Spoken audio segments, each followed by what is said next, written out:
The British accent equals intelligence thing. That is a very real phenomena in the American psyche, in the American collective consciousness.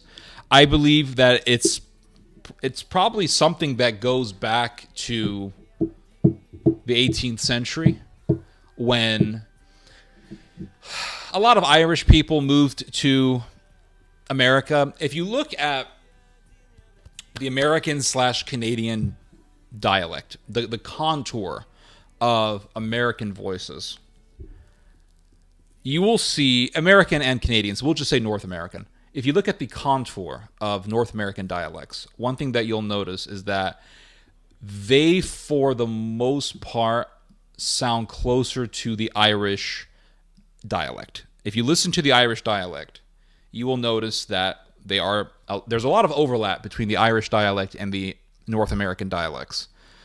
For one thing, the Irish are the only people in the UK who pronounce R the way that Americans do. We pronounce R with a R. Whereas the English and the Welsh, they pronounce it with a ah. So, are you going home? In America, we would say, are you going home? The Irish would say it in a similar way. Are you going home? Or, I don't know, that's more of a Scottish thing. And the Scottish, by the way, roll their R's like Spaniards. It's similar to Spaniards. So the Irish, it's very interesting. The Irish were looked down upon. Yeah, the Irish were looked down upon. And they were seen as inferior. Truly, they were. I mean, if you look at 19th century portrayals of Irish people, I saw one portrayal of an Irishman, the face of an Irishman, and it's a caricature of an Irishman. It's not a photograph, it's a drawing. It shows a drawing of the face of an Irishman, or how they would want people to see the face of an Irishman.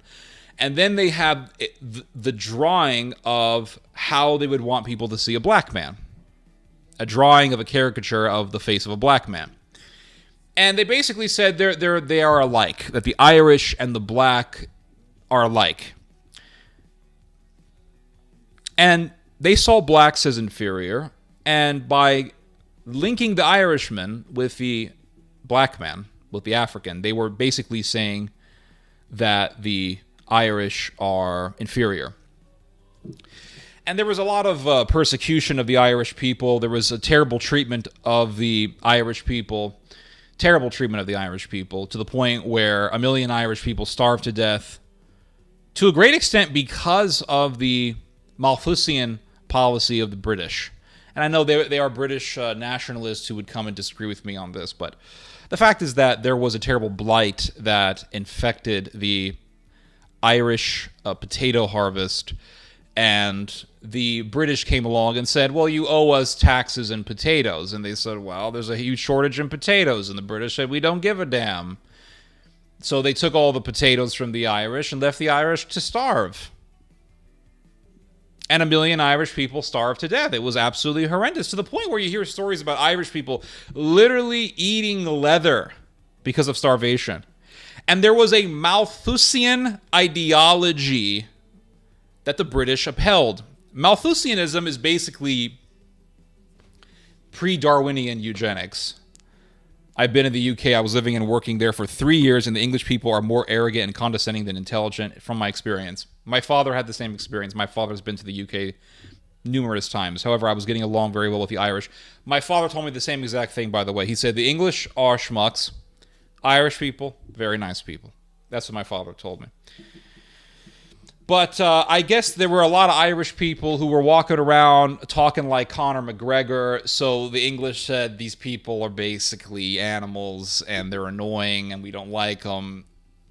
And so they had this Malthusian ideology. Now, Malthusianism is basically the idea of just letting people die due to nature, right? So you have a natural cause of death or a natural disaster like a famine or a plague. And the Malthusian doctrine basically says, let certain people get killed by nature, by famine or disease or natural disasters, so that the population will decline to the point where those who are of better genetic stock will survive, and those who are of inferior genetic makeup will just die off, leaving their genetics cut off from being propagated at all. Charles Darwin, a lot of people don't know this, but before Charles Darwin wrote his books, he was heavily influenced by Thomas Malthus. Thomas Malthus was an Anglican bishop who taught this idea of population control through allowing certain people to die from natural disasters. And Malthus also promoted the idea of building city infrastructure in a way that would be conducive for diseases to spread easier, so as people can die at greater numbers. And Malthus believed that streets should be made more narrow, alleyways should be made more narrow. I think he said that certain water supplies in certain areas should be allowed to be infected with disease, things of that nature. We're talking about some pretty evil things. And yes, this man was an Anglican bishop, and he was supposed to be a man who upheld he was supposed to be a man who upheld the Jewish rabbi who said that we should love one another. And that's what he was teaching. He wasn't teaching to love one another. He was teaching to kill one another. So Malthus basically promoted the idea that the government should make it easier for people to be killed by certain natural disasters, famine, plague, etc., so that the government can indirectly kill those who were seen as a threat to the gene pool. So that's what I've read about Thomas Malthus. Malthus was one of the patriarchs of eugenist thought, and his ideology was one of the main foundations for Charles Darwin. So Darwin was influenced by Malthus, and Malthus was influenced by probably the devil himself. I'll just put it that way.